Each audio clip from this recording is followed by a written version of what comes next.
So we're going to talk about how to stop caring what men think of you, okay? And the reason why this is something that every person has to master in life. If you care too much about what others people think, about their opinion, it's gonna get in the way of you and your own self. In other words, when you're thinking how you're coming across because you care about this person's reaction, you're gonna stop looking at yourself and accepting yourself, and you're gonna be filtering yourself. And because of that, everything you say, your words, thoughts, and action are gonna be completely incongruent. Your mind feels insecure. Your voice says things that's secure, but your body is also demonstrating twitchy behavior while trying to maintain a confident pose. All of that sends incongruent signal that people interpret unconsciously as weird, or you give me a weird vibe, or I can't trust you. You're giving vibes to people that says, I shouldn't do business with you. I shouldn't go out with you. Why? Because you're also giving inconsistent vibes. Something about you is just not adding up. So today we're going to talk about how to not care, how to stop caring what people think of you, how to stop caring on the outcome so that you could actually attain the outcome that you're looking for, right? Because the Bhagavad Gita says you're entitled to the labor, but not the fruits of your labor. The way to growth in any aspect of life is to focus more on the process than the outcome itself. Okay, so let's begin with the video. And this video is sponsored by Emotional Mastery, which is the course that I made specifically for people who want to master their emotions. I pretty much teach some forbidden knowledge, some meditations, forbidden knowledge that I've learned. But anyways, that will teach you some of the things you're gonna see in this video. Like the first part is straight out of my course, Emotional Mastery, and it's like a 5 to 6 week course on how to master your emotions. I'm telling you, if you do this course, this will fix, not about if you care what people think of you, this will literally fix it over time. This is one of the scientifically proven ways to fix this, backed up by research. And if you don't like it, you could get your money back. There's a money back guarantee in the course. By just clicking on the description down below, you will get access to the WhatsApp group. You'll get access to me. So yeah, click on the description down below and I'll see you guys inside. So the first thing you have to do is, if you have a flood in your apartment and there's water causing the flood, the first thing that you do is not clean up the water. The first thing you do is turn off the faucet. If you are caring too much and wanting the outcome, the thing that you do is not attain what you want, or not attaining or attaining the validation. That's not what you do. What you do is learn to shut off that part of yourself that's consistently caring about people. Because when you really care, there's really a thought that verbally tells you care, but also the sensation of not accepting who you are at the end of the day. And whenever that happens, you tend to give all of your attention to the images of your mind, to the mental projections of your mind, and to the mental chatter in your mind. In other words, when you care what people say, there's something, you become disassociated from your body. You stop feeling your body and you're always in your head. You're thinking about whether or not do they like me. When you start feeling nervous, and because of the nervousness, you stop trying to not feel nervous through more mental chatter. And because of that, you're giving energy to the mental chatter, and that mental chatter is something that you're not controlling. So like a horse without a rider, all of a sudden that mental chatter turns to the negative, because it's almost like things go towards atrophy. Things go towards more the negative naturally if you don't control it. And so it creates more insecure thoughts. So the solution to it, because what's really happening when you're in your head, you literally stop feeling your body. You stop smelling the air. People walk by you and you may not even recognize them. You might be so thinking about yourself, about your own insecurity, that you're walking straight and you might miss, and you might not notice your friend walk by you, right? So the key to this is to return to the body. So how do you do this? Well, first of all, literally feel your body. Feel your hand right here. Feel your hand. Just feel your hand. Feel your hand from within. Are you aware that as you're feeling the hand, you're not really thinking? By you removing attention from the mind and into the body, you literally strip energy that the brain, that the mind, your ego uses to create insecurity. You're removing the energy. So there's still a fire of insecurity because you've been feeding your mind so much fire of insecurity, but now you're focusing on the hand, so now there's no more fuel. That don't mean that the fire is gonna stop. No, it means that it's gonna stop growing, and like anything, it's gonna burn away. So just keep feeling your hand. And what you wanna do is scan your whole body. Scan your whole body with your mind. Feel these parts. Keep scanning. You scan every part of your body. You might want to scan the whole hand, or you might want to start mentally with your eyes closed, scan little parts of your hand. Like imagine how this feels, right? Just feel this part of your hand. Now that's that same sensation. Move that awareness of that hand. Move it here, and then move it here, move it here, and then go around in your mind. Try to feel every part that I'm pointing to, right? You're not really feeling it with your hands. You're not looking at it. You have your eyes closed and you're imagining your awareness is like an ant going throughout your whole body, and you scan the whole body. And what you're doing is that when you're doing that, you're not mentally creating negative thoughts, because this takes so much focus. So whenever you're in an environment and you feel insecure, you're thinking about what people say, just scan your hand, scan your body. Just distract yourself with scanning your body, like a puzzle that you're doing, but rather you're scanning your body. You're walking around, you're at a party, and just keep feeling your hand, keep scanning the body. And if you notice the thoughts are too strong, sit down and bring even more attention to feeling it. Like try to feel this part even more, for example. And once you feel it, scan it, keep scanning, and try to feel more of the sensation of the hand, of the sensation of your skin. Feel what sensations are going on, scan it around. And what you're doing is that you're allowing yourself to feel the insecurity, but it's also burning away. And you're reclaiming it by bringing it to your body, and that over time will liberate you. You could do that as a 30-minute meditation on a daily basis, or as you're walking down the street, you scan your body. Trust me, it's possible. And what you're doing is that you're not adding to the insecurities you already feel. And so if you just keep doing this over time, those insecurities go down. This is literally the direct way of not caring. You're not trying to fight it with another thought. You're not imagining, oh, I don't care, or I am high value. No, you're literally unplugging that part of yourself that created the insecurity by bringing it back to your body. And what happens is that there's some parts of your body that are numb. And if you're scanning the body and you notice you can't feel a certain part, once you finish the scan, return to that part and feel it for like a minute or so. And just keep feeling that part of your hand. Keep feeling that part of your hand, or the part that you didn't feel. And then once again, scan it. Because what happens is that trauma, insecurity numbs certain parts of your body more than others.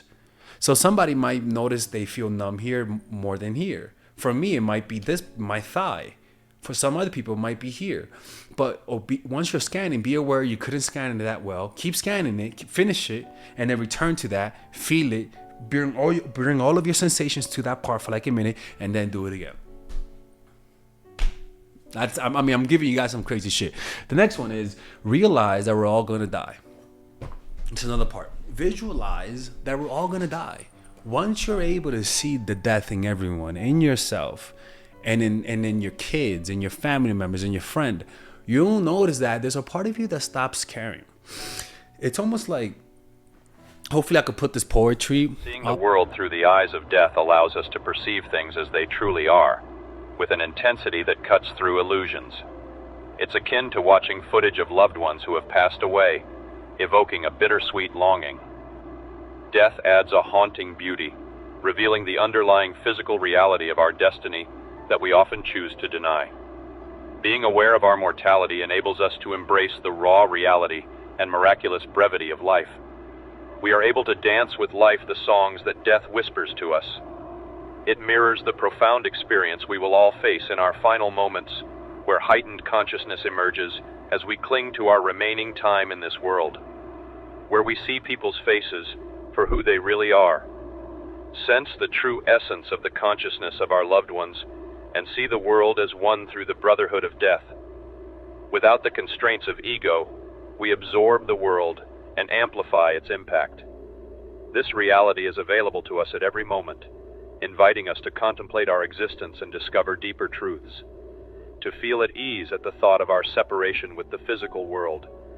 It asks us to listen, and to sense the fleeting nature of ourselves and our loved ones.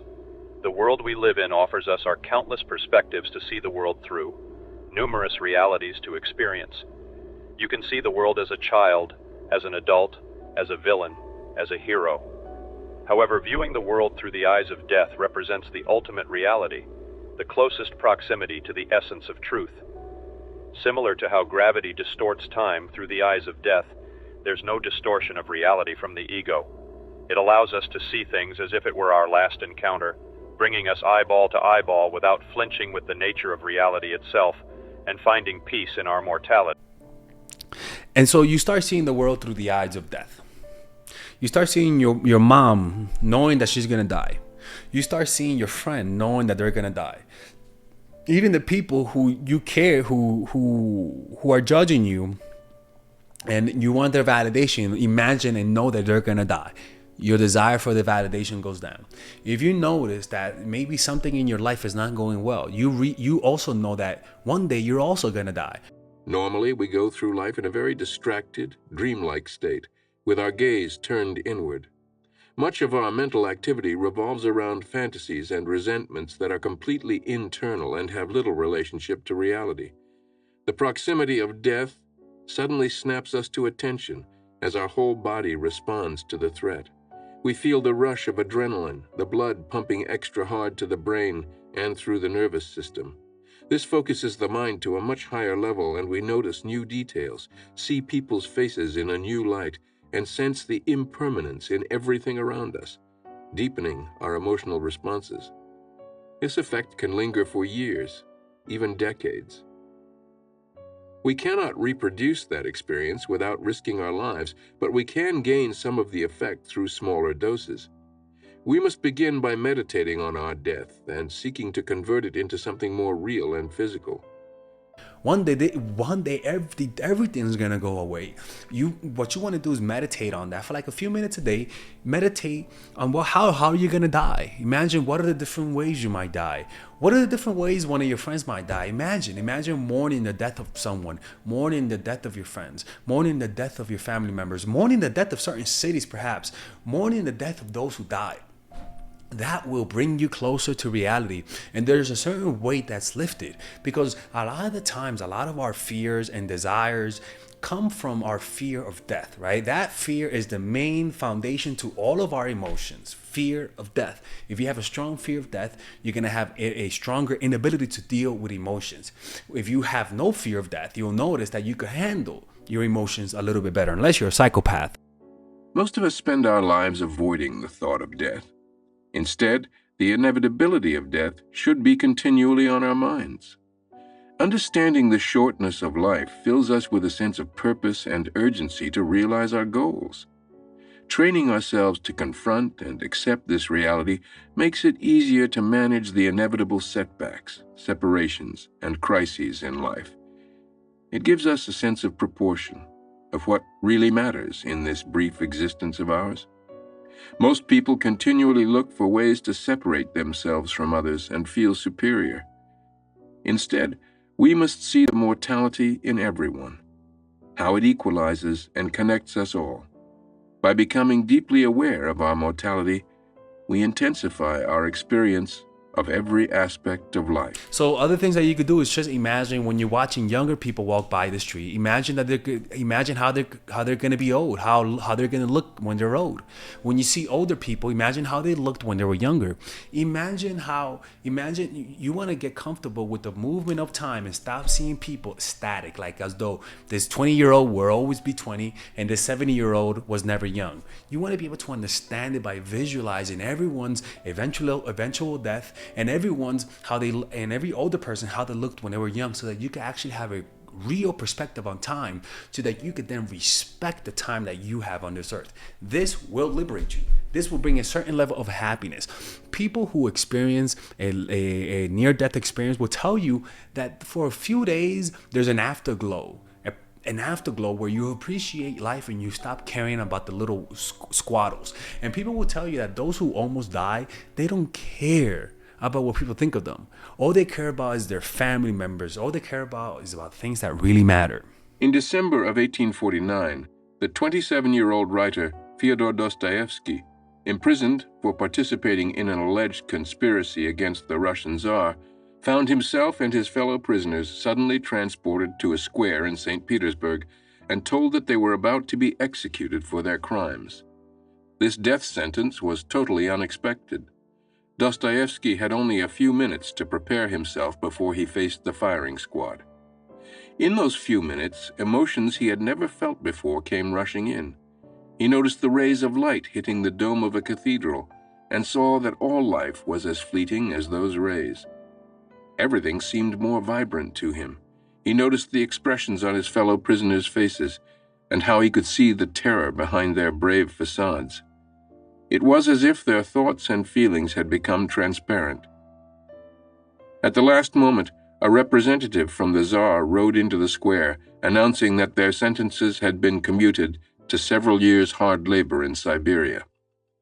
Utterly overwhelmed by his psychological brush with death, Dostoevsky felt reborn, and the experience remained embedded in him for the rest of his life, inspiring new depths of empathy and intensifying his observational powers. This has been the experience of others who have been exposed to death in a deep and personal way. And the next one is knowing what you want, having a higher sense of purpose. Having a higher sense of purpose, when you're focused on your purpose, you stop caring what people think of you. When you're focused on your purpose, you stop caring about how this person thinks, about what this person thinks about the path that you're taking. If you love what you're doing and you believe in what you're doing, that sense of purpose will insulate you from the criticism, from the pressures from other people to take other people's path. That sense of purpose will allow you to say no to the wrong path because you want this thing so badly. Developing a sense of purpose will insulate you. Letting go. Sorry, people, right? So how do you develop a sense of purpose? Is find your calling in life. You first start out by exploring what are the things that you enjoyed when you were little. What are the things that you enjoyed when you were younger? Maybe it was visual. Maybe it was writing words. Maybe it was dance. Maybe it was movement. Maybe it was sports. And try to get yourself into it right now. If you were a ballerina, join a dancing class. Who cares if it's not professional? Who cares if you may not like that dancing class?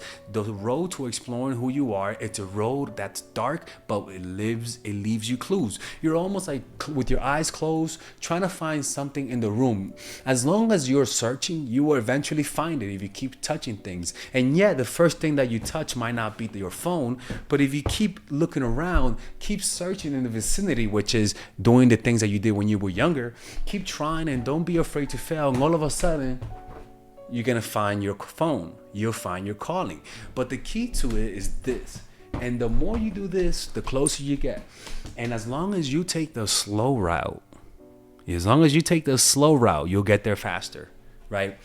And this process creates a sense of purpose. This process allows you to say, shh, shh, shh. Dude, leave me alone, man. I'm looking for this. I'm focused. Just like when Kobe Bryant used to practice. He used to practice and not let people distract him because he was so focused on wanting to win championships. And that focus allows him and gives him an assertive energy to say no to the other things, to not care what this person thinks of your weird path, because you know what you're doing is actually going to lead to results. Having that certainty about yourself gives you the self-esteem, gives you the stamina, gives you the tenacity, the will, the gall to follow through and not care what people think of you. We humans are complex, right? We have our rational side, and then we have our irrational sides to our character. Because of this lack of cohesion, because our irrational sides and our irrational sides are always in conflict with each other. Right? So it's very hard to have a feeling of direction, to have a sense of direction when so many different forces are pulling us this way and pulling us that way. We have the voices of our parents, the voices of our mothers, the voices of babies sticking their tongue outside us, you know. It's because of this lack of cohesion, we have a muddy understanding of what we're meant to do in life because we have so many voices inside of us. Because of this aimlessness, some people might choose to immerse themselves in addictions for other forms of pleasure. Anything that would distract us from the pain that it has impaired on us. I remember even a year ago, before I started doing art, people, I was very depressed at that time, right? Before I did art, I was very depressed. And I remember, and don't get me wrong, I was doing YouTube and I felt on purpose, but I couldn't. There was nothing that I could have done to remove that depression until I found my purpose, which was not my purpose, but until I found a sense of purpose. And that sense of purpose, I found it through art. You see what I'm saying? As soon as I did that, it's almost like the depression turned into motivation. It was pretty weird, right? But we're going to be talking about how we could turn those negative emotions into a positive, right? But whenever you don't have a sense of purpose, a lot of people will end up in addictions. A lot of people will end up settling for things that they don't want to settle for, right? A lot of people will end up looking for other forms of pleasure, like going to prostitutes, becoming addicted to women, right? Becoming addicted to just an overall addiction to pleasure. In other words, social media, wanting validation, always on your phone. Whenever you don't have a sense of direction, you naturally sway towards things that lower your vibration, right? And the only solution to this is developing a high sense of purpose. And that comes from deep within. Something that is connected to your individuality, connecting to the thing that makes you you from the core, right? This will bring you integration and direction into your life. And if you don't, it'll send you signs of your, if you don't find your sense of purpose, then your inner calling, your inner voice, the voice that speaks to you, will talk to you through feeling bored, through feeling unease, through feeling frustrated, through feeling angry, through feeling envious of other people's success, right? The voice of your calling speaks to you sometimes in the negative. You just feel bored for some reason. You just feel like your life has no purpose for some reason. That is not a reason to cry or to bitch. That is the voice inside of you is speaking to you, right? And what you gotta do is go in the opposite direction. Not in a direction to satisfy that pain through pleasure and drugs, like I sometimes do, but through doing or finding something that will completely immerse your focus. Through trying to find something that will completely bring you peace. In other words, looking at what in your past brought flow. For me, it was art. For me, it was becoming a teacher when I was younger, right? Everyone is different. And we're gonna talk about how to find that purpose, but for now, this is just the introduction, so please bear with me, okay? This voice is not the voice of your ego that wants instant gratification. It comes from within, from the abstrata of your psyche. It absorbs you in whatever task that you're doing that fits your inclination. But listening to this voice takes a lot of introspection and practice. Listening to this voice prevents detours and other problems that life brings. But once you decide to be on this course, once you listen to this voice, once you have a sense of your calling, there is no going back. Your course is set. Deviating from it will bring pain and unease. You see what I'm saying? In other words, once you find that purpose, once you feel how it feels like to have a sense of purpose, deviating from it will just bring pain to you. It's simple as that, right? And that is the cause for a lot of people. That's why they just feel so unfulfilled in life. You know, they just don't know where they're going. You know, they don't feel that reason to wake up. You know, their work is not connected to their calling, so they're not really that creative. They don't put their whole hearts into it. You know? The world that we live in has so much choice that people react in two ways, right? The world that we live in is very chaotic. The world that we live in has a lot of, is always moving and is always changing. It's very dynamic. And it's not as slow moving as it was in the past, right? So people who don't have a sense of purpose react to this kind of chaos in two different ways. One, they choose to want to do everything, right? They choose to want to experiment and not get good at one thing. They choose to just try a whole bunch of things without really committing to one thing. They choose to indulge in their freedom and will decide to figure things out later on in life. This will become their source of motivation, right? The other way of dealing with this kind of chaos is to become frightened by the chaos. What motivates you then is finding stability in this unstable world. We settle into things, into the first relationship that comes to us, the first job that arrives. Both paths laid, both paths lead to the same road. Trying so many different things, we never really get good at anything.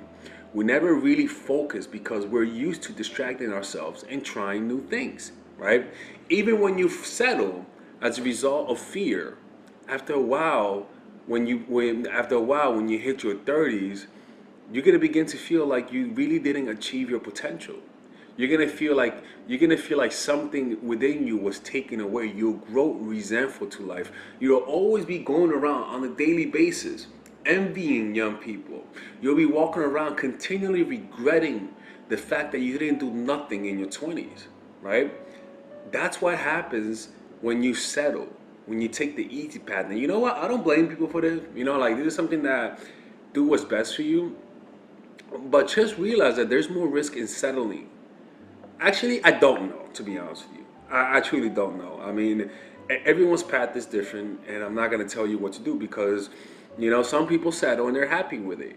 But I just seen a lot of stories of people settling, and then, like, you settle for the first relationship, and it's like you really hit it at the park in the first pitch, really?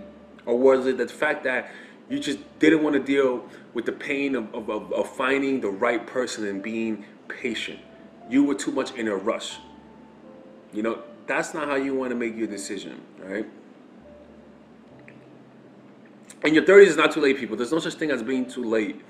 As soon as you tap into your calling, it could be in your 30s, 40s, and 50s. As long as you tap into it, that is all that matters. As long as you tap into it, it is all that matters, man. And I don't know how to deal with the fact that maybe you feel regretful that you wasted a good portion of your life. I don't know how to deal with that, to be quite honest with you. I truly don't. But it's always good to just keep focusing on what's in front of you and forget about the past, right? Because some things we just can't change, and I don't know how to help with that. There are better people for that, unfortunately. And that's how you don't care and stop caring what others think of you, people. This is pretty much a secret, right? Especially the first part. The first part could get me in trouble. I'm not even gonna lie, because I'm not allowed to teach that, to be honest with you. Anyways, man, you guys be safe, man, and I hope you guys enjoyed this video. If you guys want to learn about this, you guys can actually purchase my course, Emotional Mastery.